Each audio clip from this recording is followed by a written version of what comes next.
Selamat sore teman-teman semuanya. Selamat datang di diskusi buku Meduse dengan tema membaca ulang Medusa. Pada petang hari ini kita akan membicarakan buku Meduse yang sudah terbit tanggal 12 Mei kemarin. Dan bersama kita juga telah hadir ada Ebi sebagai penulisnya, kemudian Mbak Anindya Fatma dan Wirati Ramadhani yang nanti akan mengikuti selama kurang lebih 1,5 jam ke depan. Oke, seperti biasa di acara Zoom ada beberapa yang harus kita perhatikan. Salah satunya misalkan teman-teman selama acara nanti suaranya akan dimatikan terlebih dahulu, kecuali pada sesi pertanyaan dan diskusi. Jadi teman-teman nanti akan bisa menyampaikan langsung ketika raise hand. Untuk sesi pertanyaan juga selain raise hand, teman-teman bisa menulis di kolom chat. Nanti panitia akan menyalurkannya ke moderator. Kemudian acara dan ditayangkan ulang di YouTube. Jadi teman-teman yang tidak kesempatan mengikuti Zoom akan bisa melakukan menonton ulang di kanal YouTube Gramedia Pustaka Utama.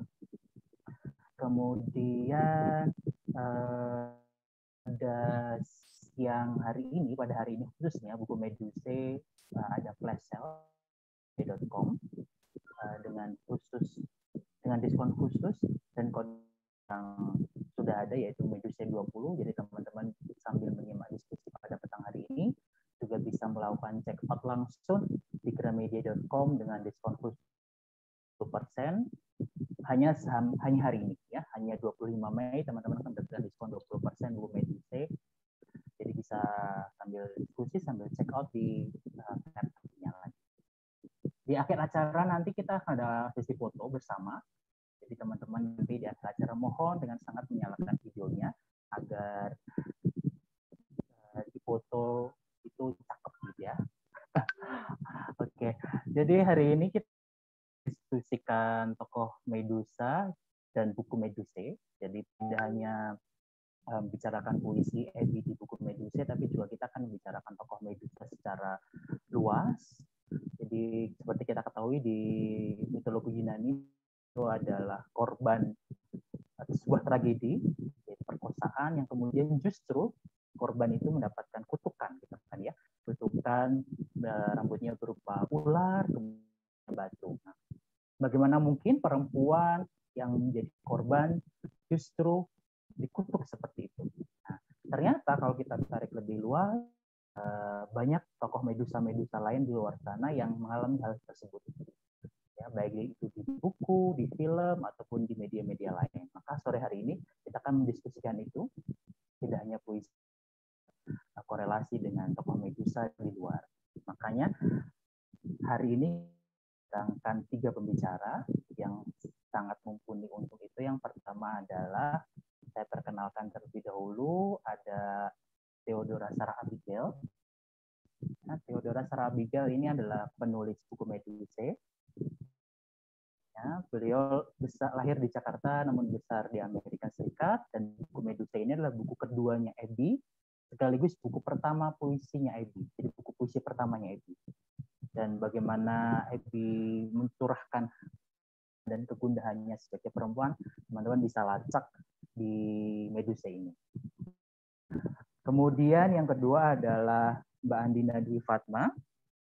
Mbak Andina Dwi Fatma ini lahir di Jakarta tahun 1986.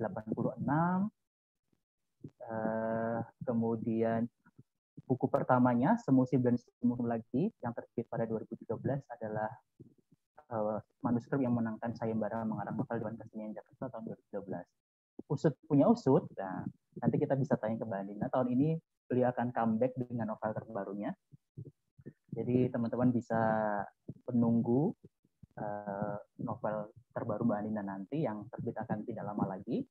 Dan buku juga mendapatkan nominasi buku terbaik Tempo tahun 2014. Selain itu yang di Emerging Writer Reader Festival tahun 2015.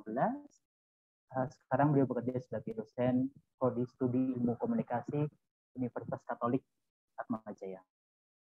Kemudian pembicara yang terakhir sekaligus nanti yang akan memimpin diskusi adalah kawan lama saya, kawan baik saya, Dwi Ratih Ramadhani, yang berhasil dan mau saya recokin di last minute.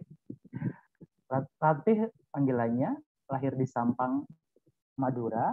Beliau mendapatkan gelar sarjana di Universitas Negeri Malang, bergiat di program Ruang Perempuan dan Tulisan, beberapa buku yang telah hadir, novel Badut Oyen yang terbit tahun 2014, yang juga diterjemahkan ke bahasa Melayu. Karya lainnya adalah kumpulan cerpen Pemilih Kematian dan novelet Silsilah Duka. Begitu saya, dan nanti saya akan serahkan langsung ke Ratih untuk memimpin, dan semoga teman-teman mengikuti dengan semangat. Dan jangan lupa, kalau teman-teman ingin mendapatkan diskon spesial, bisa dapatkan di sebesar 20% dengan kode spesial Meduse 20. Ratih, sudah siap di ujung sana? Halo, Gu. Oh, sudah siap. Ratih, gimana kabarnya? Sehat? Alhamdulillah, sehat. Udah siap nih. Sudah dimuat? Iya. Kedengeran ya suaraku ya? Terdengar dengan baik, Ratih. Oke, Ratih, silahkan saya serahkan selama 1,5 jam ke depan untuk berdiskusi dan membicarakan Medusa dan Meduse. Ratih, ya silahkan. Baik, terima kasih untuk serah terima jabatannya, Gu. Selamat sore teman-teman semua. Selamat sore untuk teman-teman GPU, Mbak Ebi dan Mbak Andin. Halo. Kita sempat ngobrol-ngobrol bentar ya tadi, tapi kayaknya kurang gres gitu kalau belum bilang halo-halo lagi ya. Gimana kabarnya nih teman-teman? Semoga selalu baik ya dan sehat. Kita ketemu lagi sore ini di diskusi buku Meduse. Oke, wah maaf ya, ini sudah tercontreng-contreng ini bukunya. Tenang Mbak Ebi, ini masih bisa dicopot kok, jadi tidak akan rusak bukunya. Teman-teman yang belum memiliki buku Meduse, mumpung hari ini ada diskon, silahkan ya dipesan. Saya sendiri pesan kemarin, kemudian hari ini senang sekali bisa membacanya langsung dan menemukan banyak hal yang wah ini relevan sekali dengan saya, kondisi saya ini ya. Penasaran banget nih saya dengan bahasan Mbak Andin nanti, karena tadi saya intip kisi-kisi dari Mas Teguh. Wah, ini kayaknya seru sekali. Ya, menantikan banget. Terutama bagaimana perempuan dicitrakan ya dalam berbagai wacana, termasuk dalam karya sastra. Dan kali ini kita menghadirkan Meduse, dan di dalamnya saya melihat banyak gambaran-gambaran persoalan perempuan yang tidak seperti biasa dalam tanda kutip, karena seperti apa sih yang biasa itu yang dianggap wajar oleh masyarakat kita, nggak cuma di Indonesia tetapi juga di berbagai belahan dunia. Bahkan folk tales, folklore, fairy tales yang kita dengar sejak kita kecil itu kita tahu dari waktu ke waktu mengalami banyak perubahan ya, mulai dari ceritanya, kemudian bahkan film-filmnya juga banyak yang mengalami modifikasi gitu, dan mungkin nilai-nilai baru yang tidak pernah kita sentuh sebelumnya seperti itu. Supaya tidak berlama-lama, mungkin saya akan tarik Mbak Andin terlebih dahulu mungkin ya. Mbak Andin gimana? Halo. Apa sudah siap supaya saya tidak galau sendirian ini? Wah, ini saya mendengarkan pengantar dari Ratih nih jadi penasaran balik nih, kayaknya apalagi nih Ratih udah di sekat-sekat dengan berbagai tanda nih, kayaknya banyak nih yang mau dibahas ya Ratih ya. Lebih tepatnya banyak yang bikin penasaran nih Mbak. Justru saya mau nanya banyak hal nih. Iya, ini ada penulis yang nanti kita todong aja. Iya, siap. Oke, bahasan saya mungkin nggak panjang-panjang. Saya mau menyambung dari apa yang disampaikan Mas Teguh tadi waktu introduction ya Mas. Kan Medusa gitu ya. Dia dihukum karena dia menjadi korban. Dia menjadi korban tapi dia dihukum. Saya mau menyambung dari situ bahwa nggak cuman di mitologi Yunani aja, atau mungkin malah kita bisa bilang mitologi Yunani ini menginspirasi cerita-cerita yang lain gitu ya. Ada satu artikel yang bagus banget di conversation.com, kalau teman-teman belum baca, Nanti mungkin saya bisa kasih linknya di kolom chat kita. Jadi ada seorang peneliti yang dia itu membahas mengenai cerita-cerita hantu di Indonesia. Ya, cerita-cerita hantu di Indonesia itu mostly hantunya adalah hantu perempuan yang menjadi korban kekerasan dan kemudian bangkit dari kubur untuk membalas dendam. Ya, misalnya kuntilanak adalah hantu perempuan yang meninggal saat melahirkan. Ini saya sambil baca artikelnya nih. Sundel bolong, perempuan yang diperkosa yang juga meninggal saat melahirkan. Kuntilanak itu menghantui perempuan setelah melahirkan gitu ya, dan dia mencuri gitu, dia melarikan bayi yang baru lahir karena dia pengen banget punya bayi ceritanya. Kalau sundel bolong dia meneror lelaki yang berjalan sendirian di malam hari.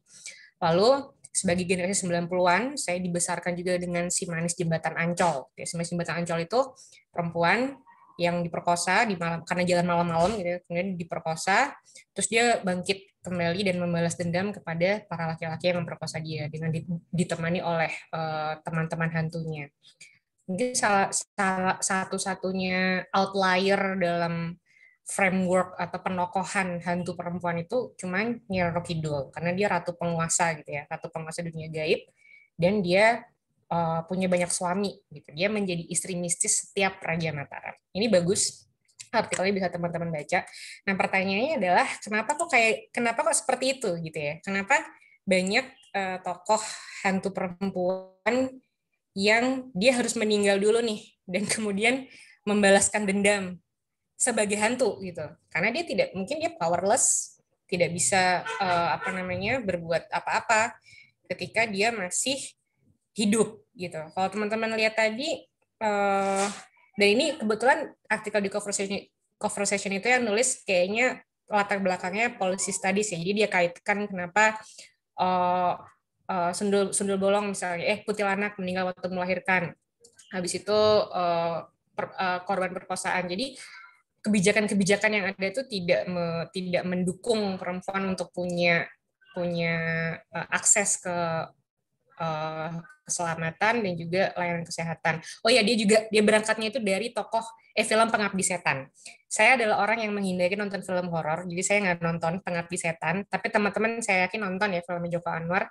Itu si penulisnya bilang bahwa kalau dulu ada BPJS itu kayaknya nggak ada tuh kejadian film tokoh ibu di Pengabdi Setan nggak akan mengalami hal seperti itu, karena tokoh ibunya itu kan sakit lama, kemudian setelah meninggal dia menghantui di rumah itu gitu ya. Nah, saya mau bilang pada teman-teman bahwa kayaknya kok framework berpikir masyarakat mengenai perempuan itu udah sebegitunya gitu ya, sehingga ketika saya membaca karyanya Abby, saya sama dengan Rati gitu, saya ketawa-ketawa miris gitu, karena buku Medusa ini secara gamblang dia menceritakan, atau puisinya itu menceritakan mengenai struggle-nya perempuan dari mulai dilahirkan sampai dia sendiri menjadi seorang ibu gitu ya. Saya punya pengalaman pribadi ketika saya hamil anak saya yang pertama, itu ada aja orang yang bilang kayak gini, semoga anak pertamanya laki-laki ya, karena untuk anak sulung itu laki-laki lebih baik gitu. Sehingga saya bertanya-tanya, loh emang kenapa ya, apa yang salah sih, kenapa perempuan itu sampai urutan kelahiran aja dia harus jadi nomor 2 gitu. Dan it's so weird gitu, it's so weird. Dan ketika anak saya lahir perempuan, perasaan saya terbelah gitu. Satu sisi saya sangat bahagia karena saya berkesempatan buat mendidik seorang anak perempuan. Di sisi lain saya sadar dia lahir ke dunia yang nggak akan ramah sama dia, gitu ya, apalagi di Indonesia gitu. Nah makanya buku puisi kayak Medusa ini dan karya sastra lain itu sebenarnya perlu banget, karena kita perlu alternatif cara berpikir kayak gitu. Dan itu bisa dari mana aja, bisa dari novel, bisa dari puisi, bisa dari film, karena tujuannya itu adalah mengubah cara pandang orang. Dan budaya pop gitu ya, atau produk budaya pop, buku segala macam yang kita bahas dari tadi itu ngaruh, karena orang akan mendapat alternatif cara berpikir itu dari situ. Makanya kebetulan kajian-kajian saya itu banyak kajian media ya. Saya banyak ngelihat film, banyak ngelihat iklan, ngelihat berita. itu saya selalu julid gitu sama film-film atau cerita-cerita yang mengizinkan kekerasan gitu. Kayak saya dulu waktu masih SMA saya suka banget nonton Meteor Garden. Meteor Garden ini Tom Hanks itu aduh ganteng banget. Tapi setelah sekarang saya nonton lagi saking isengnya karena ada di Netflix, saya ngerasa bahwa wah ini dia sebenarnya dilakukan sama si tokoh cowoknya ini nggak ada romantisnya gitu ya. Ada satu adegan ketika si Tom Hanks-nya mau mepet datang ke kampusnya Sancai, terus si Sancainya dipepet, dipaksa dicium sampai bajunya itu robek gitu. Kok bisa dulu saya menganggap itu romantis gitu ya. Dan persoalan-persoalan seperti ini banyak, teman-teman. Saya nggak perlu sebut ada film yang ceweknya lagi mabok terus dikira mau terus ditidurin sama temennya dan akhirnya terus mereka jadian sih. Yang kayak gini itu harusnya dipandang dari sudut lain gitu ya, supaya masyarakat punya alternatif pola pikir.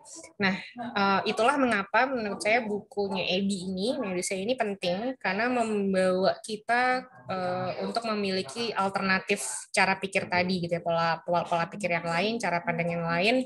Dan yang saya senang di sini adalah kelihatan banget di buku ini tuh perempuan mempertanyakan identitasnya, tapi dia mencoba strong ya dengan mencari sense atau kekuatannya dari dalam diri. Seperti itu yang saya suka dari buku ini. Jadi nggak berpretensi untuk mengubah berharap keajaiban terjadi atau sesuatu yang radikal terjadi, tapi dia mencoba menggali kekuatannya itu dari dalam dirinya. Gitu dulu Ratih, terima kasih. Nanti kita akan lanjut di diskusi.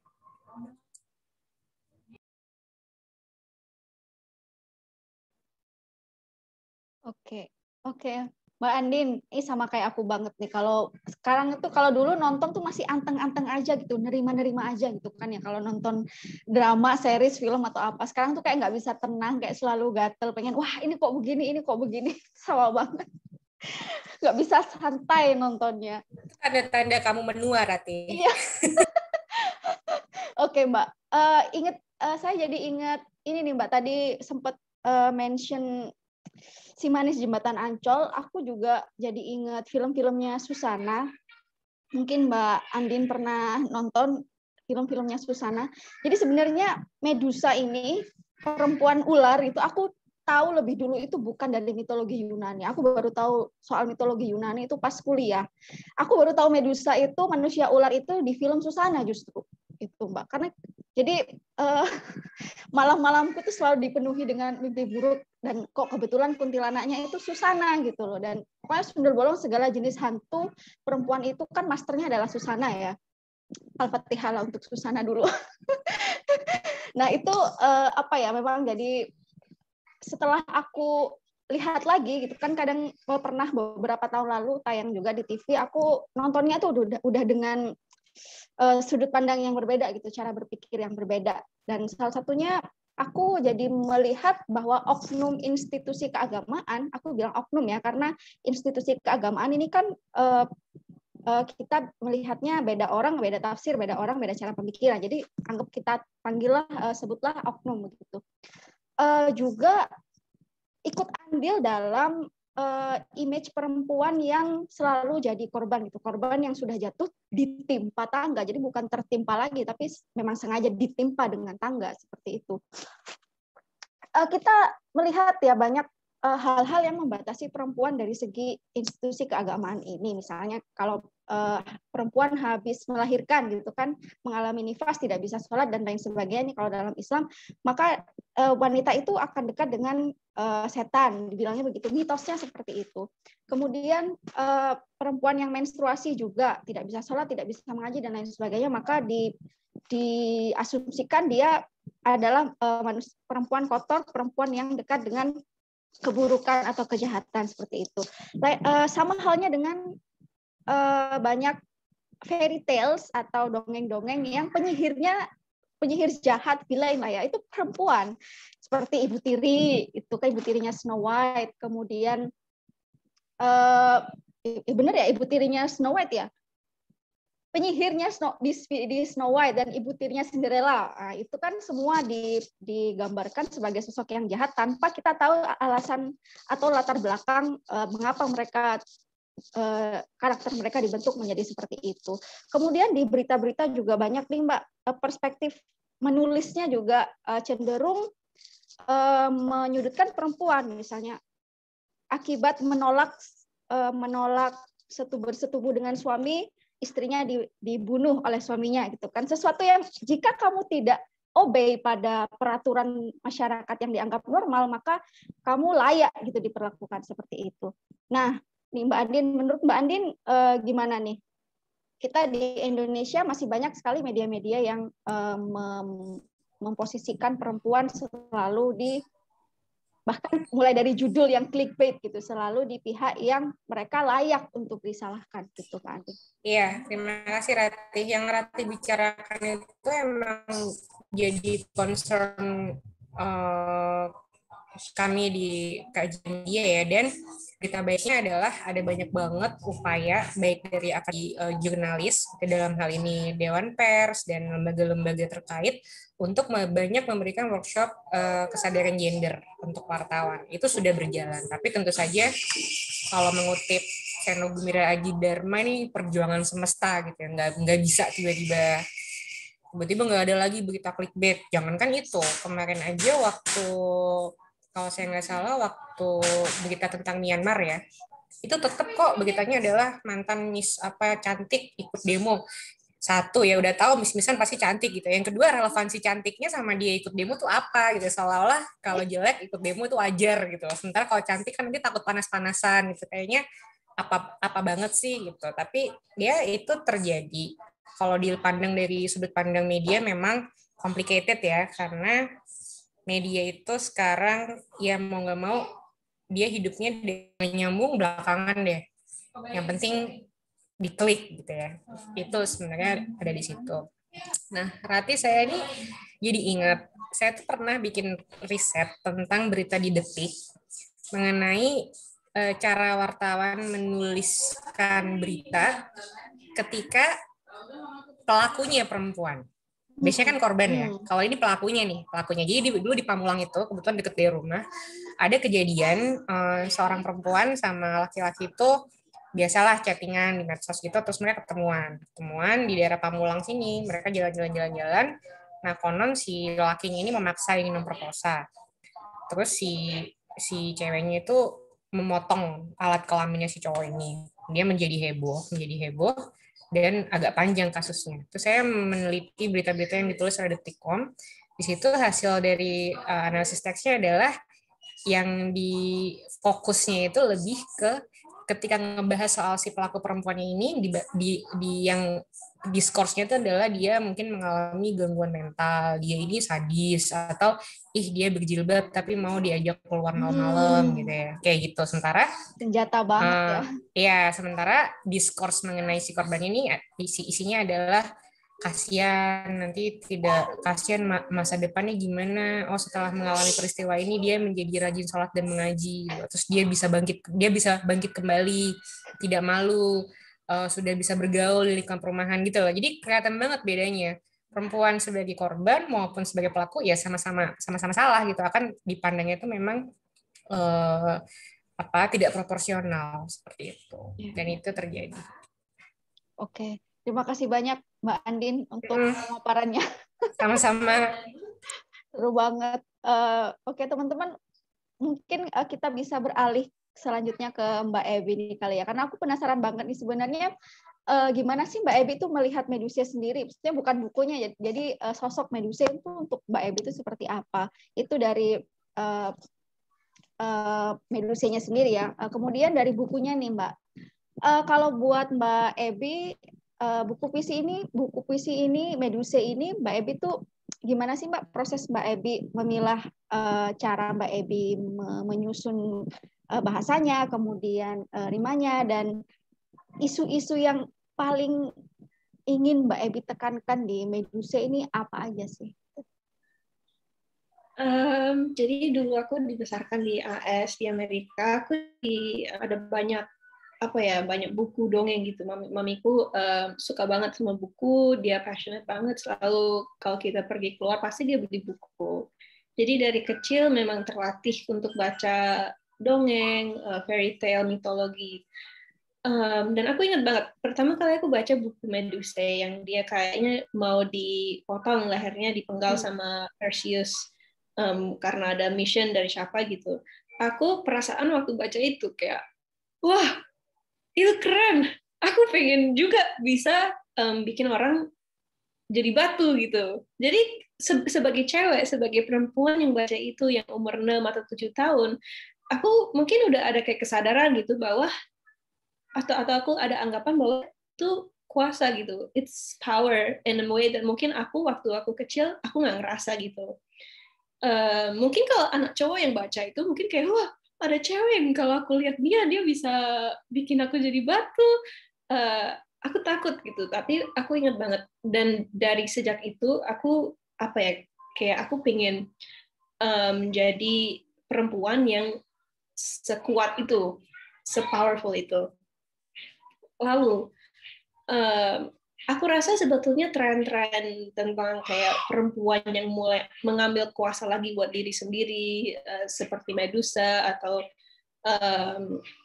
itu sering ada gitu di pop culture sekarang. Contohnya waktu aku masih SMP atau SMA, yang keluar film Maleficent yang ada Angelina Jolie, jadi cantik banget gitu.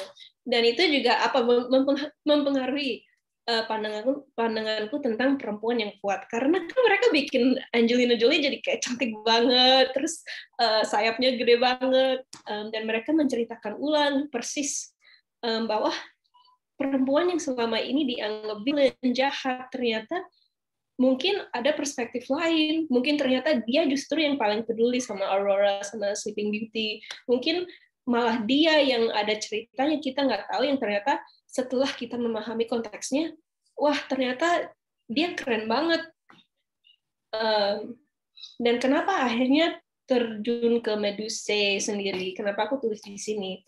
Karena setelah aku menjadi ibu, setelah udah mulai agak dewasa, aku menghadapi langsung dengan pandangan-pandangan bahwa perempuan hanya korban atau pelaku. Dia hanya bisa kasihan banget atau jahat banget. Nggak bisa gitu, dia exist di ruang sendiri yang kayak, oh ya udah, dia apa adanya aja. Pokoknya semua yang ada dalam perempuan itu terbuka gitu buat komentar. Mau dia cantik apa enggak, pintar apa enggak, jelek apa enggak, bisa masak apa enggak, pokoknya semua itu kayak ya udah, itu bebas gitu, orang boleh komentar. Sedangkan mungkin aku rasa kalau laki-laki enggak sekejam itu mungkin omongannya. Contohnya kayak kalau netizen K-pop di Korea kan sekalinya ada cewek dan dia kurang cantik, atau dia pacaran sama orang yang salah, atau dia terlalu nggak layak buat pacaran sama opa-opa ganteng, langsung semuanya dijelek-jelekin, dari orang tuanya, latar belakangnya dijelek-jelekin. Oh, kayaknya dia ada oplas apa gitu deh, dia fake. Pokoknya semua itu terserah gitu. Everyone has the right to criticize a woman. Jadi di mana gitu, di mana ruang kita buat eksis sebagai perempuan tanpa harus menutup diri atau kabur dari semua ekspektasi dan pandangan-pandangan itu. Nah, akhirnya kenapa aku tulis di sini sebagai perjalanan mungkin dari perempuan yang lahir sampai dia jadi ibu. Aku senang banget Mbak Andin ngomong sampai dia jadi ibu, karena sepertinya belum ada yang ngeh kalau di akhir buku dia udah jadi ibu. Tapi intinya balik ke poin yang tadi, perempuan hanya bisa jadi korban atau penjahat. Dia nggak pernah jadi protagonis, dan cerita dia nggak pernah dieksplor. Baru mulai yang gede-gede kayak Maleficent, atau kayak puisi-puisi tipis tentang kayak women empowerment atau female empowerment. Dan aku ingin berusaha membantah pandangan itu, memberikan pemahaman yang lengkap tentang perempuan itu sebetulnya apa, terlepas dari male gaze atau dari ekspektasi kita buat dia jadi sex symbol atau dia jadi penjahat. Terlepas dari itu semua, what is a woman really? Jadi makanya ada 11 ada 9 bab. Ada 9 bab dalam buku ini, dan setiap bab itu ada cerita tentang a time period in a girl's life yang akhirnya menjadi Medusae. Dia dari dia lahir, dia masih dalam kandungan, ibunya berdongeng ke dia jatuh cinta, ternyata cintanya nggak sesuai harapannya, sampai dia tinggal sendiri, eksplorasi lagi apa sih artinya menjadi perempuan, sampai akhirnya dia sudah perjalanan dia sudah tutup. Dia yang protagonis ini semacam udah menyelesaikan hero's journey-nya dan udah ada closure gitu, mungkin closure, dan dia udah bisa mulai dan melanjutkan hidupnya. Aku rasa itu mungkin mungkin itu terasa agak aneh kalau kita ngomong gitu, bahwa itu mungkin jarang itu terjadi ya. Tapi aku rasa memang jarang gitu kita ngomong tentang perempuan dan dia jadi fokus utamanya. Biasanya kan kita selalu ngomongin relasi perempuan itu ke orang lain, terutama cowok. Dia istri orang, atau dia anak orang, dia kakak orang, sister gitu. Kapan kita ada waktu buat melihat dan memandang perempuan ini sebagai manusia juga, sebagai orang yang punya kisah sendiri, tanpa kita harus mengembalikan lagi ke diri kita, atau kayak when is the point where we can view the woman as her own being without projecting ekspektasi atau harapan kita ke dia. Bahkan nggak hanya cowok gitu, tapi mungkin perempuan juga kita lihat cewek lain sama gitu, kita we judge them, atau kita menilai mereka kayak gimana. Jadi itu yang aku harapkan Medusae ini mungkin semacam kayak cerita atau dongeng gitu, alternatif kayak Mbak Andin bilang, alternatif ke cerita-cerita perempuan yang kita udah dengar selama ini.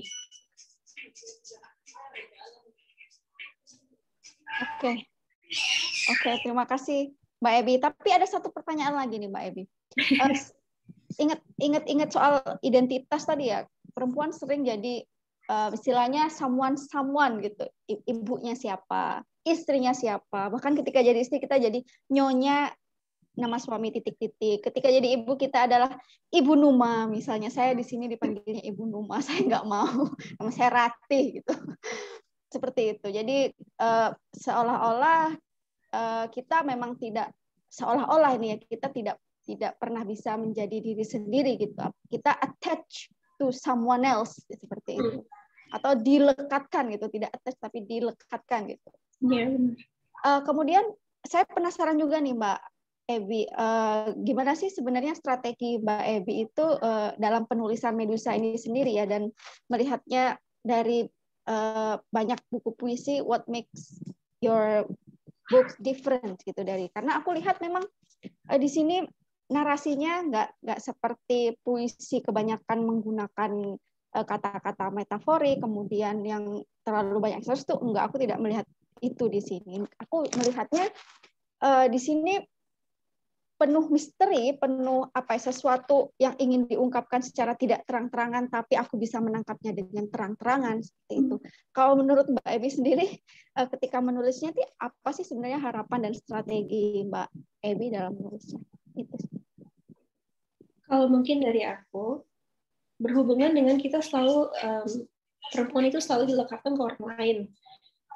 Itu sebetulnya karena kita nggak bisa terima perempuan itu punya sisi negatif atau jelek gitu. Makanya kan kita selalu antara dia jadi korban, jadi kasihan, atau dia penjahat yang baru sisi negatifnya mulai keluar. Buat perempuan yang average woman yang just trying to live her life, kita nggak ada gitu, kita nggak ada ruang to forgive her for her imperfection gitu. Cewek, kalau kita lihat ya, pandangan sejuta umat armies yang suka BTS banget gitu. Mereka kayak sebetulnya the teenage girl, the power of the teenage girl itu sekuat itu sampai boy band 7 orang, opa-opa ganteng bisa menjadi salah satu artis best selling di dunia sekarang kan. Dan kalau kita lihat ke sejarah, contohnya kayak The Beatles, One Direction, mereka juga siapa fanbase-nya? Cewek gitu, teenage girls. Tapi entah kenapa kita kayak, oh BTS jelek, One Direction jelek, The Beatles jelek, baru nanti kalau udah 40 tahun kemudian dan disukai oleh bapak-bapak, baru deh The Beatles keren. Mungkin suatu hari ke depan One Direction sama BTS akan sama. Setelah disukai sama om-om, baru itu dianggap keren. Jadi di sini, kenapa gitu? Teenage girl dianggap jelek. Kenapa perempuan itu everything they do, everything they like dianggap jelek? Makanya di sini aku berusaha bikin ya udah, karena ini bukan cerita tentang istri orang atau anak orang atau siapa orang, ini cerita tentang perempuan. Aku mau bikin dia sereal mungkin, dan buat sereal mungkin berarti dia harus apa adanya. Entah kadang dia ngeselin, atau dia jelek, atau dia childish atau apa. Seringkali kan teenage girl mau suka apa, mau suka BTS, ya emang kenapa gitu. It's not good or bad, kita biarin aja gitu, anak-anak suka apa yang mereka suka. Tapi kita selalu ada nilai kan, kita selalu judging, ini nggak boleh, ini boleh. Jadi di sini mungkin apa ya, mungkin aku tulis ini karena aku pikirin diriku sendiri dan anakku, bahwa ya emang kenapa gitu kalau kita unlikable, emang kenapa kalau kita kadang childish atau ngeselin, immature, dianggap kayak apa, menyepelekan hal penting, atau di sini kayak she's starting to be sexual atau apapun itu yang biasanya selalu dinilai jelek karena itu ada hubungan atau dampak ke orang lain. Gimana kalau itu dibiarkan terjadi aja gitu? If that makes sense. Oke, ini aku setuju banget ya, terutama soal K-pop itu. Aku nggak nonton K-pop, tapi aku suka drama Korea gitu. Dan seolah-olah kita apa ya, saat kita wah ini emak-emak nih nontonnya drama Korea gitu, gak kesel banget gitu dibilang emak-emak nonton drama Korea. Ya terus kenapa gitu kan, kalau kita nonton drama Korea seolah-olah drama Korea itu untuk mengatakan drama Korea itu bagus, apakah butuh legitimasi atau pengakuan laki-laki gitu kan? Enggak banget. Sulit banget ya. Bener banget. Ini aku pengen balik ke Mbak Andin. Apakah Mbak Andin masih bersama kita? Tadi Mbak Andin aku lihat sempat begini-begini tadi, apakah ingin mengatakan sesuatu?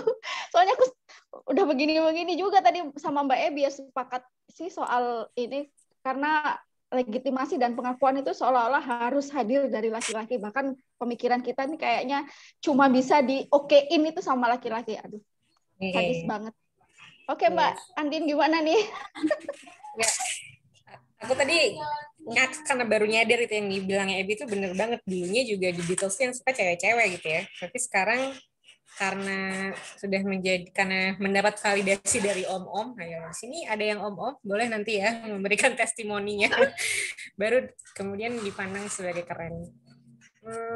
I don't know, mungkin apa ya, kadang saya gini loh, mikirnya kita ini selalu ngomongin soal gender gitu ya, tapi patriarki itu usianya benar-benar udah ribuan tahun gitu. Mungkin apa ya yang bisa dilakukan ya, gimana ya, saya kadang pengen bilang bahwa it is what it is gitu, tapi kok kesannya pesimistis banget gitu ya.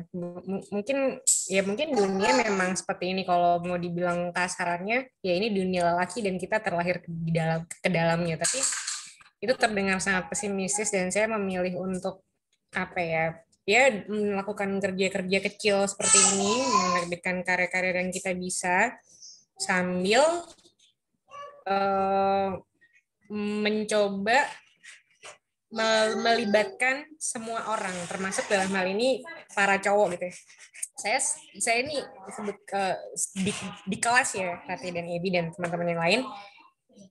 Saya selalu kalau ada bahasan yang nyerempet gender itu biasanya kelas langsung, ini zaman offline ya, kelas langsung kita jadiin format lingkaran gitu ya, terus kita diskusi itu. Saya bilang pokoknya ini safe space ya, sesampah-sampahnya deh menurut kalian gimana gitu. Itu biasanya murid-murid cowok tuh juga akhirnya mereka juga berani ngomong gitu ya. Bahkan saya paling ingat ada salah satu murid saya yang dia tuh ngotot banget kalau perempuan tuh mesti di ibu rumah tangga gitu ya. Dia bilang bahwa nggak ada tuh tempat lain bagi perempuan. Kemudian kita coba gali gini, ternyata background keluarga dia tuh memang perempuan di keluarga besar dia tuh nggak ada satupun yang bekerja gitu. Tapi kemudian teman ceweknya ngomong, teman cowoknya yang ibunya kerja ngomong, saya juga ngomong, sehingga akhirnya dia memiliki perspektif lain gitu ya. Ya mungkin yang bisa kita lakukan tuh cuman itu aja sebenarnya. Kata kuncinya tuh mencoba terus memberikan alternatif pandangan dengan cara apapun yang kita bisa. Dari buku, dari mengajar, dari diskusi semacam ini gitu ya. Dan mungkin perlahan-lahan akan bergeser gitu ya. Kita nggak bisa bilang berarti nanti bakal ada dunia yang tidak patriarki lagi hore gitu. Saya rasa nggak mungkin. Itu sama dengan utopianya Maps gitu ya.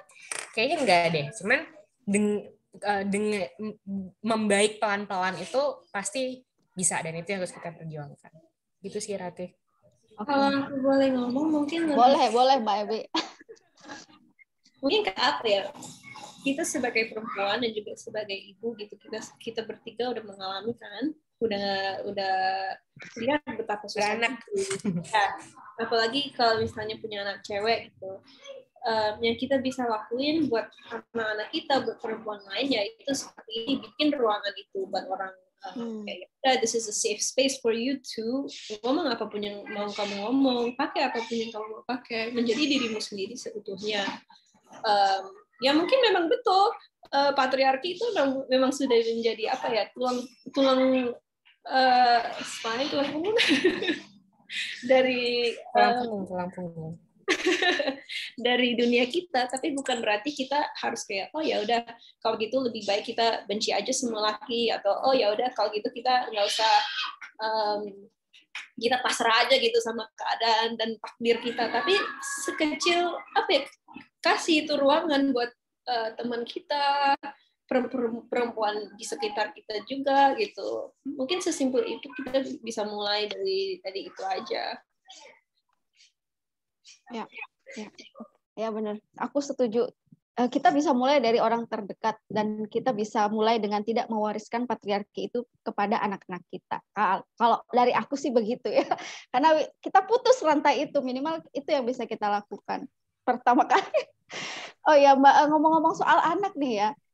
Aku di buku ini juga saat pertama kali baca, aku lihat soal bagaimana Mbak Ebi menggambarkan soal kehamilan nih, ketidaknyamanannya pas kehamilan, kemudian melahirkan juga. Dan di sini juga aku baca ada komentar dari peserta nih, buku ini tuh seperti sebuah perjalanan seorang wanita dari lahir sampai akhir.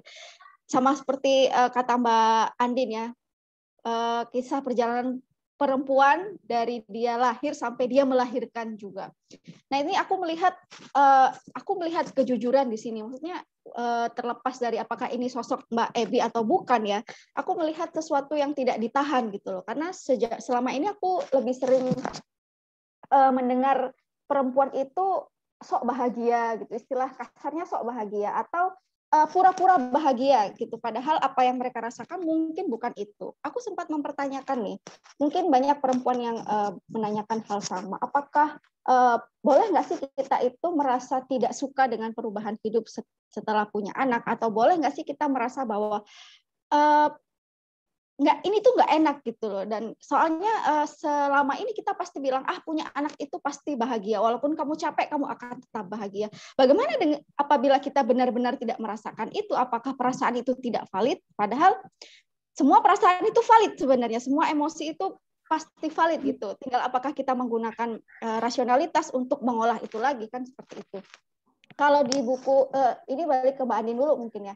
Kalau di buku Medusa ini tentang puisi hamil dan punya anak itu, buat Mbak Andin mana sih yang paling berkesan atau yang paling nonjok gitu buat Mbak Andin? Kalau yang paling menonjol buat saya justru malah yang di halaman depan, Mbak Rati, yang judulnya itu New Life. A girl is born every hour. Goodbye, says the mother. Who are you? As the father. Itu menurut saya powerful banget sih. Bagi saya itu yang paling nendang gitu. Cuman saya pengen komentarin yang dibilang Ratih tadi. Saya sepanjang dengerin Ratih ngomong itu saya senyum-senyum karena tema novel kedua saya nanti kurang lebih yang diomongin oleh Ratih itu. Perubahan yang terjadi setelah kita melahirkan dan punya anak gitu ya. Dan saya sepakat dengan Ratih bilang tadi bahwa orang itu taken for granted discourse perempuan punya anak tuh bahagia gitu.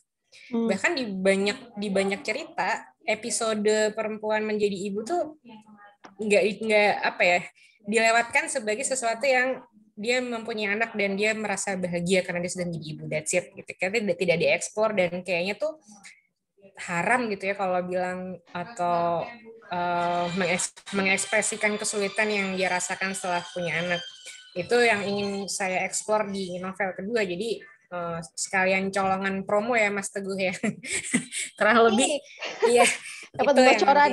Iya, bocorannya yang ingin saya eksplorasi di situ.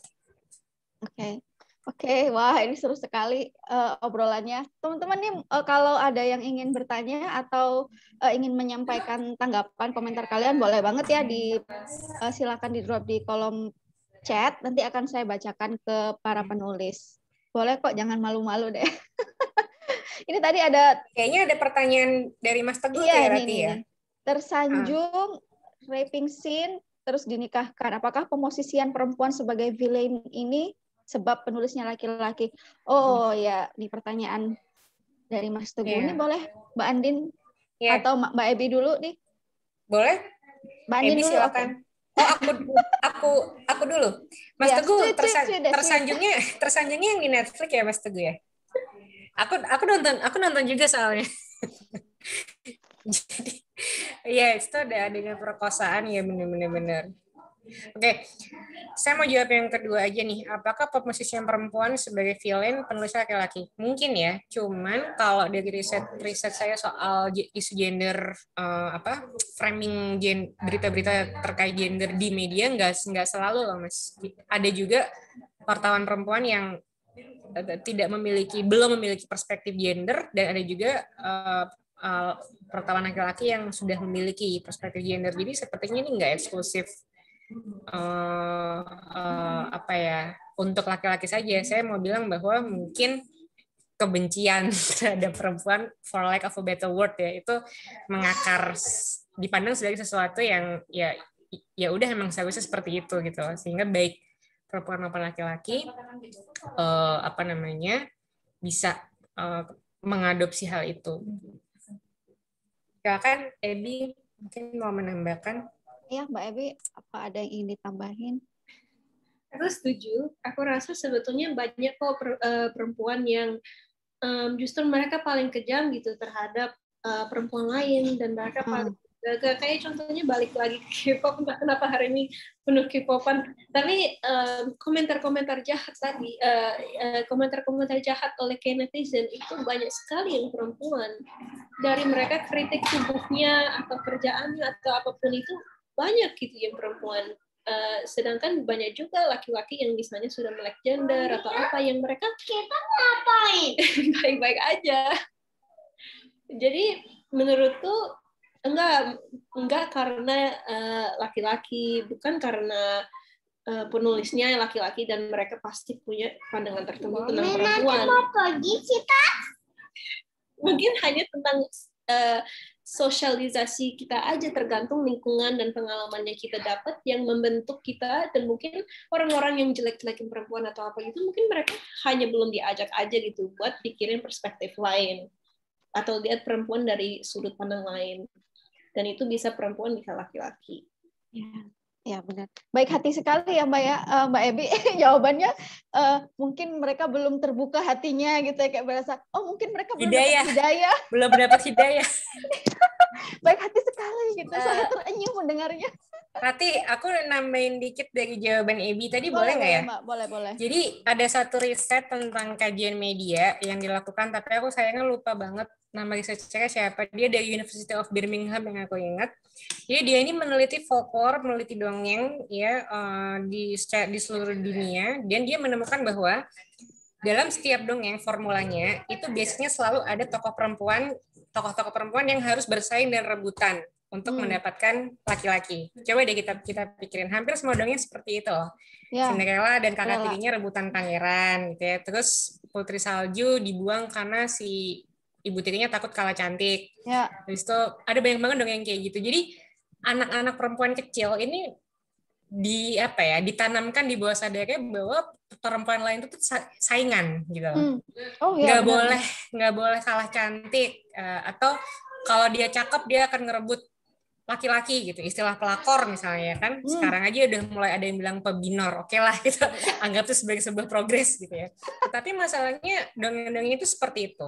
Sedangkan kalau dibandingkan tokoh dongeng-dongeng yang ada tokoh cowoknya itu biasanya mengedepankan kerjasama dengan tokoh cowok lain atau rivalry gitu ya, perseteruan dengan tokoh cowok lain, sehingga yang tumbuh dalam diri anak laki-laki itu adalah brotherhood gitu ya, solidarity atau agresif, mereka akan bersaing, akan menyerang orang yang gitu loh. Jadi dan menurut aku ini penting banget ya, makanya aku sendiri sangat selektif memilihkan dongeng untuk anakku karena aku tidak mau dia terpapar gitu ya bahwa perempuan lain itu adalah saingan, nggak boleh kalah cantik, harus akan merebut cowok yang aku suka. Kebanyakan seperti itu. Dan kalau teman-teman mau coba iseng-iseng gitu, coba dilihat rak buku teman-teman, ada nggak buku yang seperti itu? Saya yakin pasti ada. Cerita-cerita remaja, cerita cinta di televisi, di bioskop, di film-film mainstream itu pasti banyak kok yang apa namanya plotnya itu seperti itu. Kayak gitu. Ya, thank you. Mbak, ya, kita jadi sudah tidak mungkin santai lagi nih buat mau milih buku buat anak-anak kita. Aku juga udah, wah ini kok begini banget. Jadi harus lihat dalamnya dulu sebelum yakin untuk membeli buku buat anak-anak. Kemudian kita akan akan ada Mbak Mirna nih yang akan bocorin dikit nih sebenarnya gimana sih proses terbitnya Medusa, kemudian bagaimana Sastra GPU atau Gramedia Pustaka Utama memilih buku-buku berkualitas yang apa sih sebenarnya semangat atau motivasi di baliknya gitu. Mbak Mirna silahkan. Waduh, berarti. Halo, Ebi, Andina. Aku kaget nih ditodong ngomong. Iya, jadi untuk saya pribadi ya tentu saja sebagai editor juga, puisi-puisinya Ebi ini personal. Pertama kali baca itu waktu Ebi kirim, tapi ada nilai-nilai universal yang juga kita bisa temukan di dalamnya, kita bisa relate, terus kita bisa nemuin juga gitu dalam kehidupan kita, terutama sebagai perempuan, sebagai ibu. Nah, lalu untuk pemilihan judulnya waktu itu konsultasi juga dengan editornya Teguh. Ebi waktu itu sempat bikin polling ya di Twitter, dan kemudian setelah diskusi akhirnya yang dipilih adalah judul Medusa. Kenapa penerbit menyarankan judul ini? Karena karya Ebi ini sebuah karya yang bisa mengintervensi, menurut kami mengintervensi cerita-cerita besar yang walaupun langkahnya tadi seperti yang Andina bilang, langkahnya kecil, tapi ini yang harus terus kita usahakan terbit, mengintervensi cerita-cerita besar yang mendiskreditkan posisi perempuan di dalam cerita-cerita itu. Nah, di sini tuh emang udah sistemik sih menurutku ya, Ratih. Banyak yang berdosa menurutku. Mitologi Yunani kita tahu. Ya, mitologi Yunani kita tahu ditulis oleh laki-laki, Ovid, dan lain-lain. Lalu juga yang mainstream, cerita-cerita Disney. Itu juga banyak penulis laki-laki yang kemudian kita jejali ke anak-anak sehingga mereka punya pola pikir bahwa seperti yang Andina bilang tadi ya, udah cewek rebutan gitu, tapi sementara cowok yang terbangun adalah brotherhood gitu. Nah, itu kan memang sistemik banget ya, udah mengakar sekali. Nah, ini yang harus kita intervensi gitu. Dan usaha ini memang dimulai kecil-kecil, tapi kalau kecil-kecil banyak itu akan jadi satu gerakan, pokoknya sesuatu yang bisa ngasih impact gitu untuk mengubah itu gitu. Disney pun juga sepertinya sudah menyadari ya dosanya ini.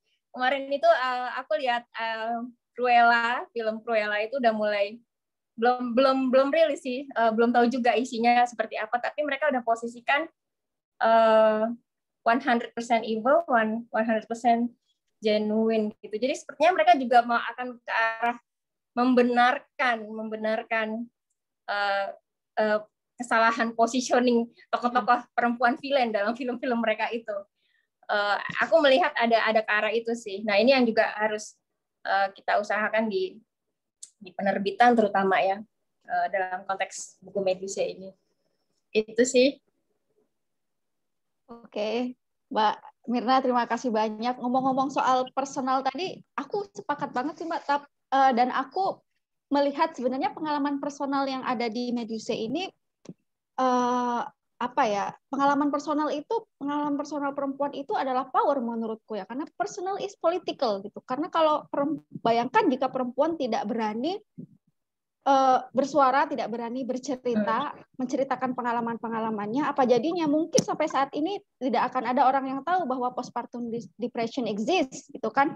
Mungkin tidak, mungkin selamanya perempuan akan terus berpura-pura bahwa pengalaman kehamilan itu menyakitkan dan melelahkan, gitu. Seandainya pengalaman personal ini tidak diangkat gitu ke permukaan, jadi akan selalu timpang selamanya, gitu. Kalau pengalaman personal ini selalu disembunyikan, begitu. Iya, melalui buku, melalui karya-karya lain kita harus terus menyuarakan sebenarnya yang terjadi itu apa gitu. Ya postpartum, aku sih belum pernah ketemu ya orang yang postpartum bahagia, Rati. Itulah tapi tidak banyak, masih belum banyak itu gitu kan yang membahas itu menyebalkan sekali gitu. Postpartum itu, apalagi kalau kena baby blues ya itu, dan puisi-puisi Abby itu ada menggambarkan itu. Aku suka puisi yang Poison, Hormones itu sangat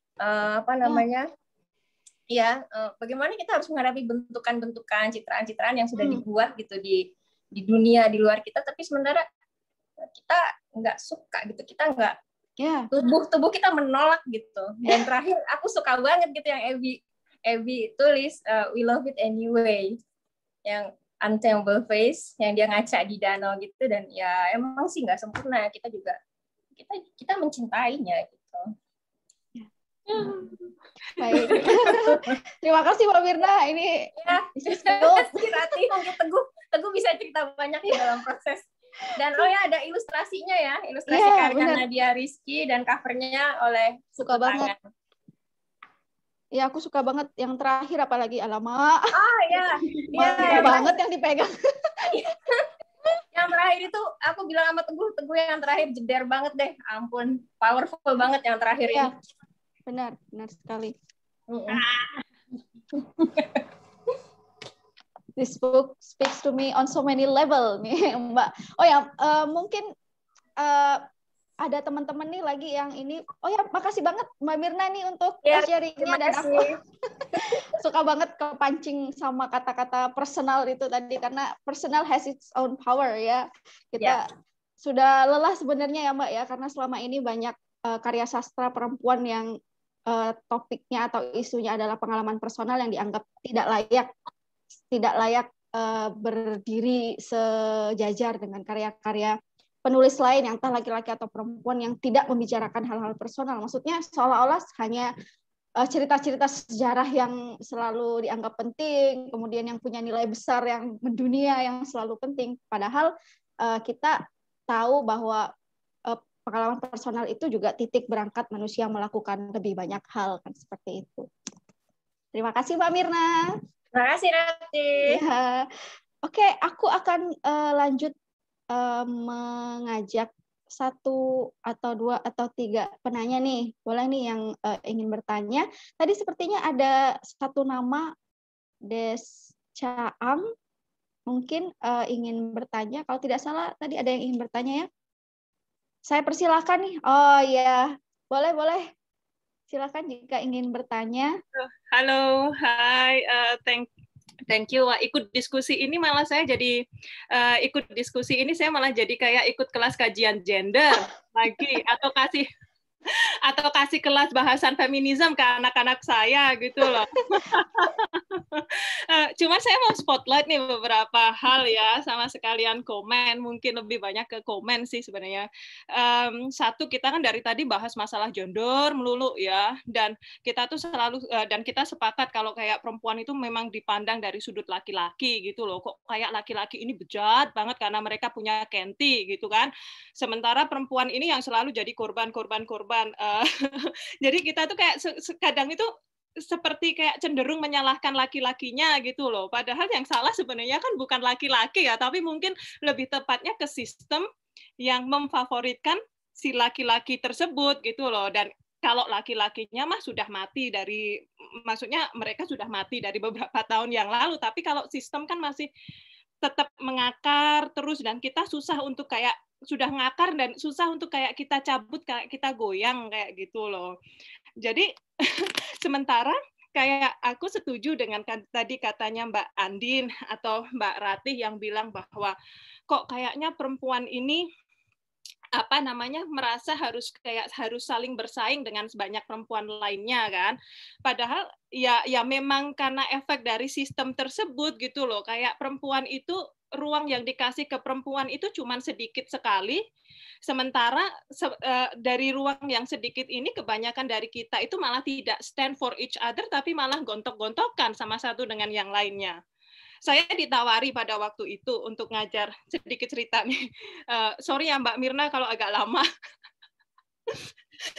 Jadi saya ditawari untuk ngajar kajian Islam, Introduction to Islam, di salah satu kampus sebelah.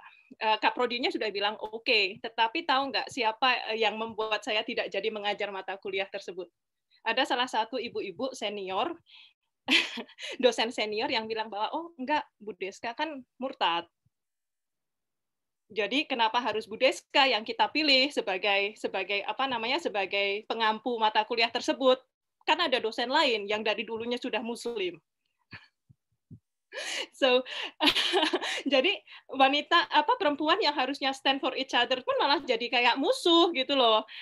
Jadi di situ terus di sini kita juga kayak di sini juga saya mau spotlight nih salah satunya, nanti tak catat loh diskusi kita.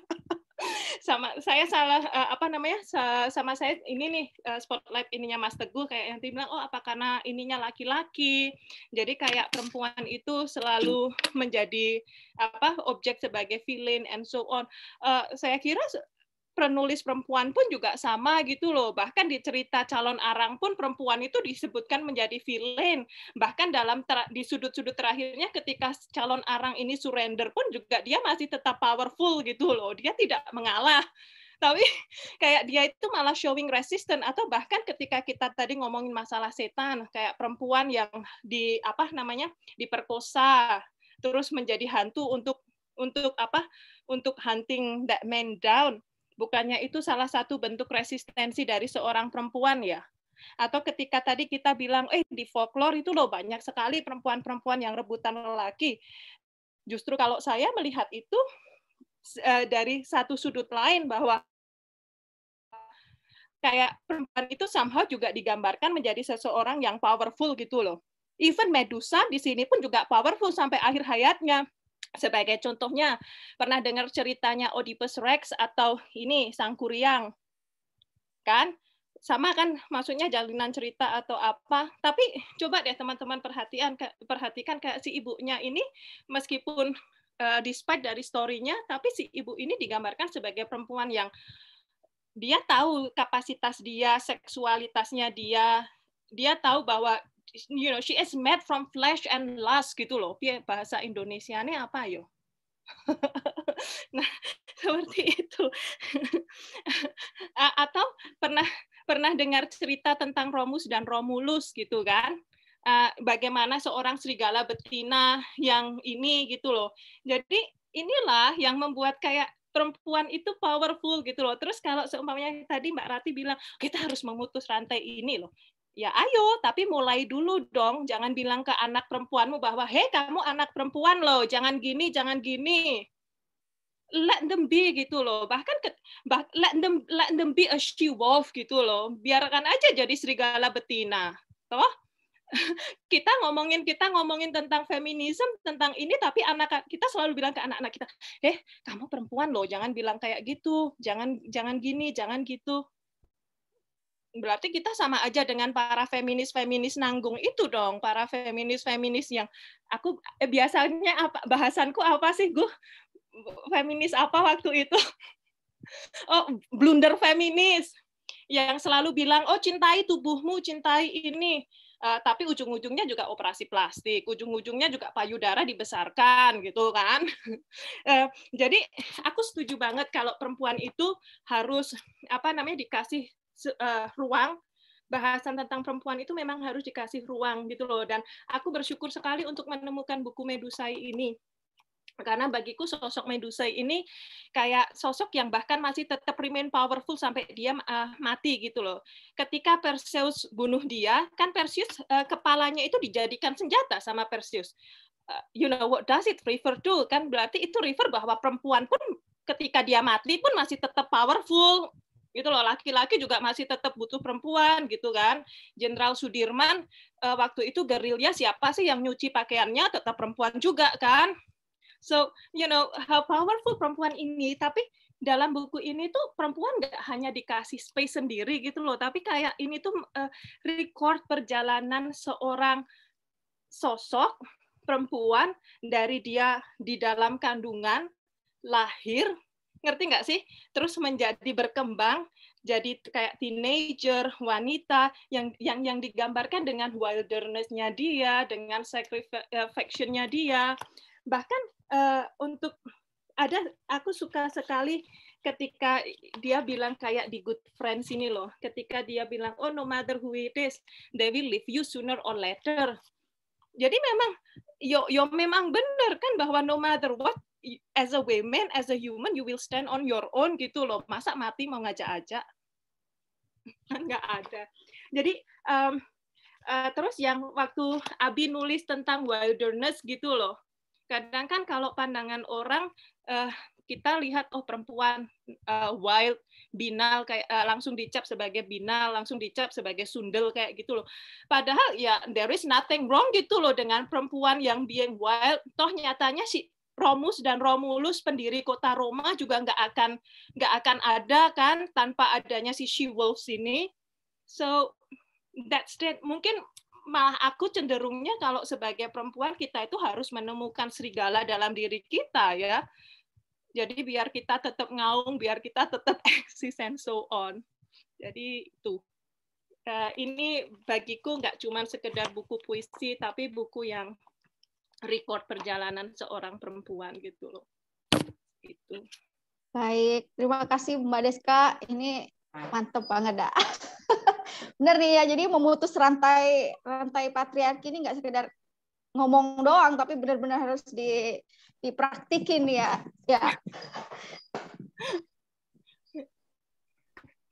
Oke, saya akan membuka kesempatan untuk teman-teman lain yang ingin menanggapi atau memberikan pertanyaan.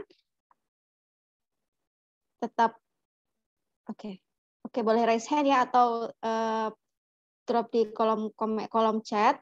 Nah, sambil menunggu saya juga ada pertanyaan nih untuk Mbak Ebi dan Mbak Andin. Ini seru sekali ya, tadi saya dengerin Mbak Deska juga jadi, oh iya, kayaknya berasa kuliah tamu juga, di semi kuliah tamu. Mbak Andin sama Mbak Ebi nih, nah ingin kepo nih aku nih, buku apa sih Mbak yang paling berkesan untuk kalian gitu? Ya, ini boleh buku apa aja nih, maksudnya nggak harus yang topiknya soal perempuan gitu kan, tapi bisa apa aja, boleh non fiksi, buku fiksi atau apapun. Silakan. Nah, ini pertanyaannya Rati kayaknya pertanyaan yang paling susah dijawab oleh penulis manapun ya. Buku apa yang paling berkesan? Kita langsung gitu. Tapi kalau aku sih bukunya sampai sekarang masih bukunya Albert Camus ya, yang The Stranger itu. Itu buku yang selalu aku baca. Setahun 2 tahun sekali pasti aku baca lagi. Kalau di dalam negeri, buku yang berkesan salah satunya buku Budi Dharma yang orang-orang Bloomington. Kalau Ebi apa ya? Oke. Kalau aku mungkin yang benar-benar terbesar ya yang mempengaruhi itu memang buku mitologi yang aku baca waktu aku kecil. Yang mitologi Yunani, ada juga mitologi Cina. Karena memang betul kayak Mbak Deska bilang, semua perempuan di dalam cerita-cerita itu mengerikan sekaligus kuat gitu. Mereka memang punya kuasa. Dan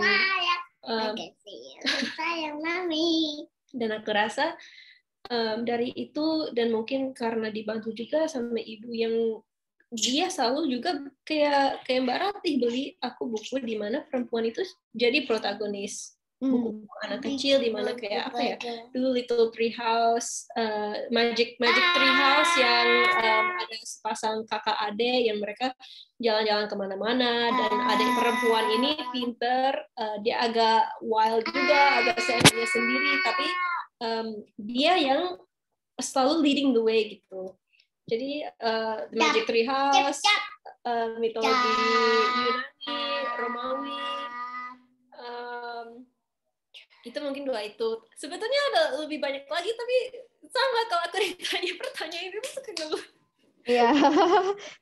Buat aku juga memilih buku yang ini pertanyaannya karena aku sendiri sebenarnya nggak bisa jawab gitu, Mbak. Karena lebih suka ke hanya beberapa bagian saja gitu yang mengena, nggak yang seutuhnya kita benar-benar suka. Karena selalu ada, semakin kesini aku semakin nggak bisa tenang gitu baca buku, kayak selalu seuzon gitu setiap kali membaca buku. Baca buku, nonton itu selalu seuzon bawaannya. Iya. Benar itu Ratih. Kayak yang paling akhirnya aku kan lagi suka baca Elena Ferrante ya. Dia penulis dari Italia. Aku suka banget buku dia yang The Days of Abandonment, cerita tentang seorang istri yang ditinggal oleh suaminya untuk alasan klasik ya, mencari perempuan yang lebih muda. Cuman endingnya tuh aku kurang suka, kayak yang Ratih bilang tadi ya, kayak gitu loh. Karena endingnya dia mendapatkan kebahagiaan kembali setelah dia menemukan cowok baru yang tinggal satu apartemen sama dia, itu tetangganya dia di apartemen lama itu.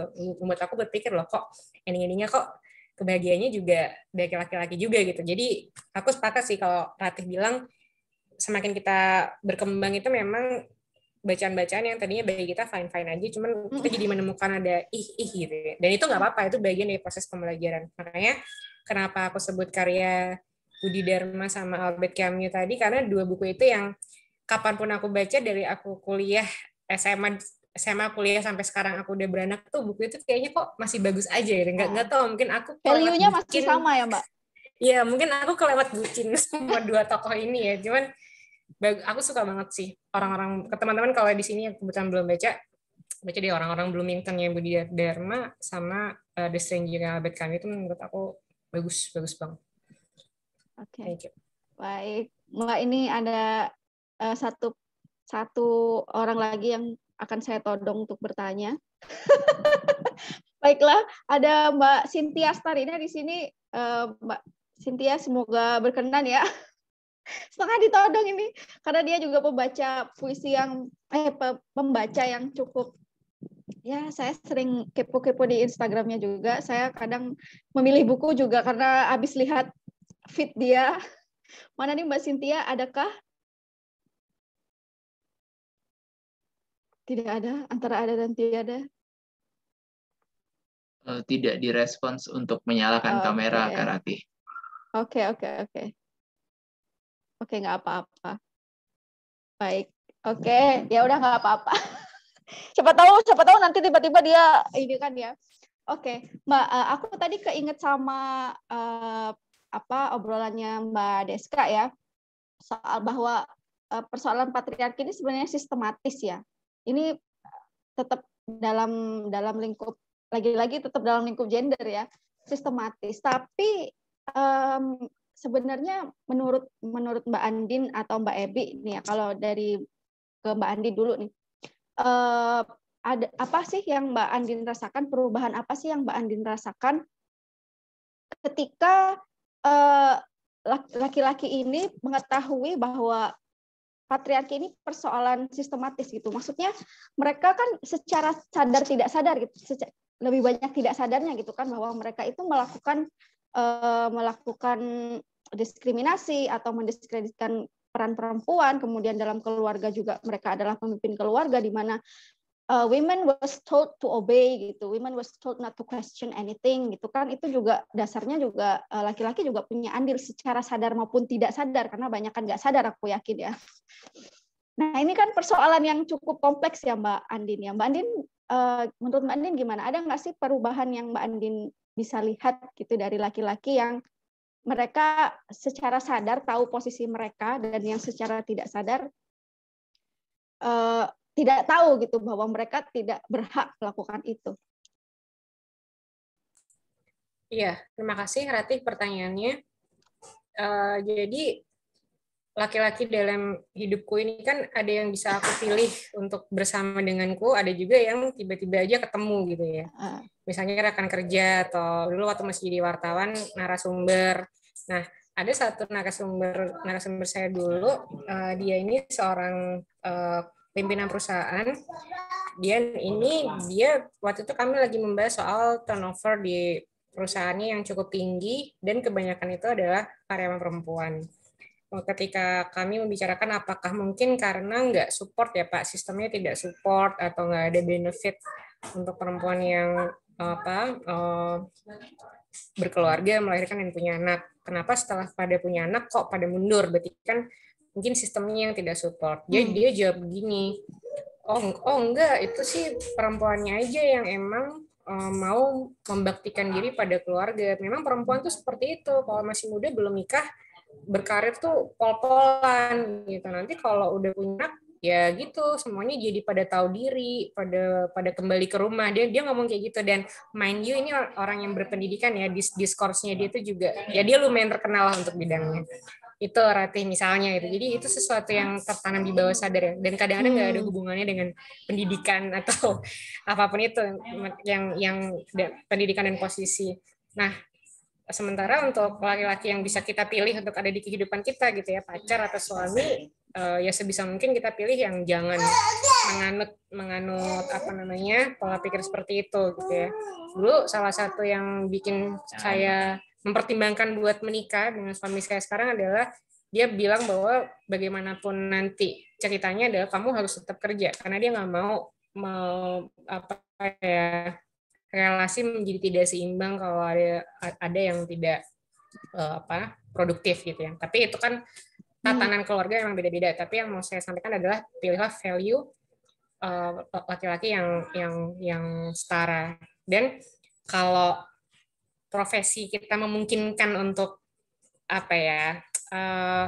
memberi atau menyentil sedikit, itu harus kita lakukan. Kayak yang saya ceritain tadi di kelas gitu ya, kita mencoba untuk ngobrol dengan mahasiswa-mahasiswi anak-anak Gen Z ini gimana pola pikirnya mengenai kesetaraan gender. Selalu kita omongin gitu, walaupun remeh atau apa, tapi obrolan-obrolan seperti itu kita dorong untuk berkembang di ruang kelas gitu. Oke, Mbak Andin. Ya, benar juga ya. Kadang aku juga menemukan nih pria-pria laki-laki yang sebenarnya mereka tahu nih soal istilahnya kebenaran ini atau perlawanan ini, tapi mereka memilih untuk tetap setia di jalan patriarki itu.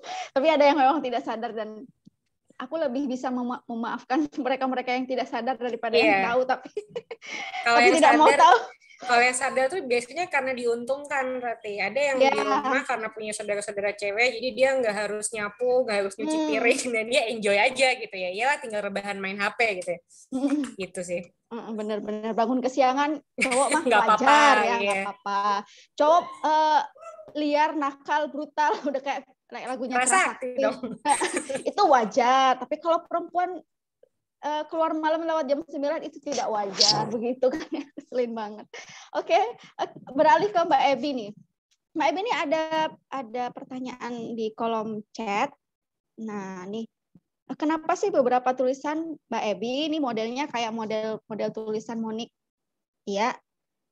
Dan aku juga penasaran nih, sebenarnya dari Mbak Ebi sendiri nih istilahnya ini kan puisinya seperti instapoet gitu ya. Jadi iya, nih kalau dari Mbak Ebi sendiri nih ya, bisa jadi jalan untuk menghadirkan puisi yang berbeda gitu. Kalau dari Mbak Ebi sendiri gimana nih untuk pertanyaan Mbak Deska dan soal instapoet barusan? Aku rasa memang banyak ya instapoet. Kalau Monik Wittig sebetulnya aku nggak pernah baca ya Kak. Tapi karena aku tahu dia memang radical feminis, mungkin aku rasa agak miripnya di situ gitu. Secara tradisinya tuh turun temurun dan akhirnya muncul juga dalam dalam tulisanku. Kalau untuk instant poetry, aku rasa kan memang sering ya zaman sekarang, apalagi puisi itu harus disajikan dalam post dan cara-cara yang agak sederhana agar orang membaca. Tapi kalau kita lihat kayak di sekolah, satu puisi mungkin bakal dipelajari dan dibedah selama seminggu atau beberapa hari gitu. Jadi aku ingin apa ya? Aku ingin memposisikan Medusae di antara instant poetry yang kayak agak gaul gitu sama sastra. Jadi apa ya? Kita kan udah banyak poet-poet seperti Rupi Kaur atau yang di IG yang ngomong tentang feminisme atau women empowerment, tapi biasanya dilekatkan tetap kepada laki, kayak kamu harus baca buku ini and reclaim your power setelah heartbreak. Padahal banyak sekali di dunia ini yang menyakiti perempuan, gak hanya laki, bisa perempuan lain, ibu, itu nanti ya sendiri, apapun itu. Jadi aku ingin coba kasih gambaran lain, mungkin empowerment nggak hanya datang dari kita move on dari seseorang yang mematahkan hati kita, tapi bisa juga dengan banyak gitu cara-cara ya, nanti dengan banyak cara lain. Jadi memang dengan sangat sengaja aku membangun ceritanya dan strukturnya, menyusun kata-katanya dan juga puisinya itu memang buat bridging gitu. Oke, mungkin kamu udah capek nih sama puisi-puisi feminis yang instant poetry yang agak basic mungkin istilahnya.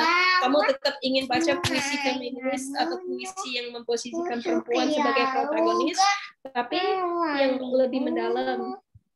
Jadi aku berharapnya itu mungkin jadi kayak option yang lebih accessible gitu ya. Buat akhirnya mungkin setelah baca itu mereka bakal cari buku yang lebih mendalam lagi atau lebih sulit lagi, lebih challenging lagi. Buat explore, oh ternyata perempuan itu cerita-ceritanya macam-macam ya gitu. Oke. Hai. Oke. Ini sekaligus aku apa ya? Istilahnya mancing buat closing statement nih buat Mbak Ebi nih. Yang salah satu pertanyaan terpenting untuk buku Medusae, Mbak Ebi ada harapan apa sih untuk pembaca gitu yang membaca Medusae selain yang sudah Mbak Ebi sebutkan soal perspektif alternatif tadi? Harapan apa ya Mbak? Mungkin harapanku orang bakal pelan-pelan baca Medusae sama seperti mereka bikin teman baru. Mungkin proses reflection ya, self-reflection nggak akan selesai dalam sehari atau 2 hari. Kita bikin teman baru juga butuh waktu. Aku harap mungkin orang bakal duduk dan tahu kalau buku ini memang mungkin walaupun rupanya seperti instant poetry, nggak akan bisa dibaca dalam sekali duduk. Satu dan kedua, mereka bakal benar-benar anggap bukunya sebagai kaca mungkin ya, kaca buat lihat diri sendiri, orang-orang di sekitar mereka, dan maybe bahkan as a form of self therapy gitu. Aku relate nggak sama pengalaman ini, aku cocok nggak sama cerita ini, apa aku pernah mengalami hal yang serupa, dan mungkin setelah itu mereka bisa punya apresiasi lebih untuk puisi, untuk diri mereka sendiri, untuk dalam hidup mereka, dan ujung-ujungnya mungkin lebih bisa menerima diri sendiri juga. Harapanku. Ya, baik Mbak Ebi. Terima kasih ya Mbak Ebi untuk semua pemaparannya, sharingnya. Aku sepakat juga sih karena kita memang harus semakin lebih terbuka ya terhadap segala bentuk baru puisi, karena Instapoet juga what is so wrong with Instapoet, karena itu juga bagian dari bentukan baru gitu kan. Kita tidak mau menutup kemungkinan itu bahwa teknologi berkembang, kemudian platform-platform juga semakin banyak, dan kita tidak mau stuck dengan bentuk yang seperti itu aja gitu ya Mbak ya. Aku akan beralih ke Mbak Andin. Mbak Andin, apakah ada yang ingin disampaikan terakhir, kesan Mbak Andin tentang Medusae ini, dan apa sih harapan Mbak Andin ke depannya untuk para pembaca?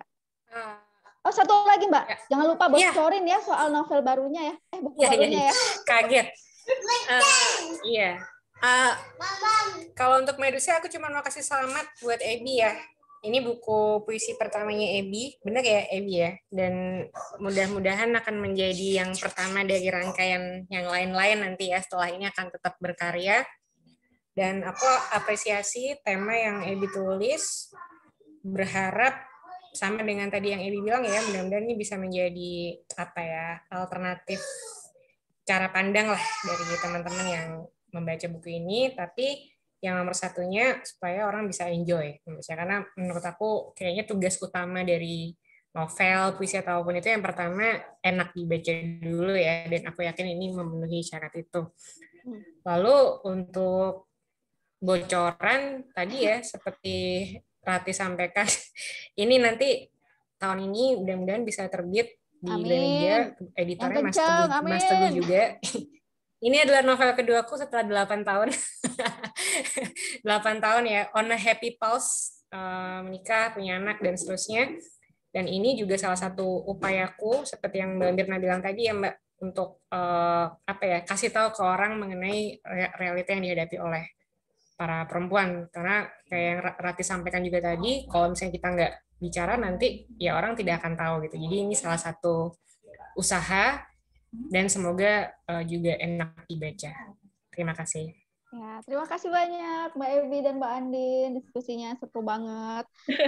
Semoga kita bisa ketemu lagi ya, ngobrol-ngobrol banyak ya di lain kesempatan. Dan teman-teman jangan pergi dulu, jangan beranjak dulu, karena kita ada sesi yang tidak kalah penting dan ditunggu-tunggu, yaitu berfoto bersama. Baik, aku akan menunggu nih aba-aba dari redaksi GPU, ada Mbak Puji ya. Iya, Rati. Bisa diambil alih dulu. Oke, terima kasih ya Rati. Oke teman-teman, kita foto bareng dulu ya. Oke, di sini ada 2 slide. Aku hitung 1 sampai 3. Bentar. 1, 2, 3. Nah, kedua. 1, 2, 3. Oh, ada yang malu-malu nih, bentar. Aku ulangi lagi ya. 1, 2, 3. 1, 2, 3. Oke, terima kasih semuanya. Terima kasih. Ada yang lagi di jalan sambil buka helm. Iya. Hati-hati ya, berhenti dulu kali ya. Oke, terima kasih banyak Mbak Ebi, Mbak Andina, teman-teman GPU, Mbak Mirna, kemudian ada Teguh, Gu. Nyalain Gu. Kita saya banyak belajar hari ini dan banyak sharing juga, banyak apa ya, ngeluh juga di sini ya. Serasa dikeluarin gitu emosinya yang tertahan-tahan gitu dari tadi. Kita ketemu lagi di sesi lain. Semoga selalu sehat untuk semuanya. Jangan lupa makan makanan bergizi, berjemur ya. Jangan di dalam rumah terus. Dan jangan lupa baca buku, karena buku bisa menemani kita kapan saja, di mana saja, tidak kenal lelah, tidak pilih kasih, tidak pilih kamu laki-laki atau perempuan, buku akan selalu bersama kita. Baik, selamat sore, semoga bermanfaat diskusi hari ini. Saya akan mengakhiri, mohon undur diri dari hadapan Anda. Terima kasih dan selamat sore.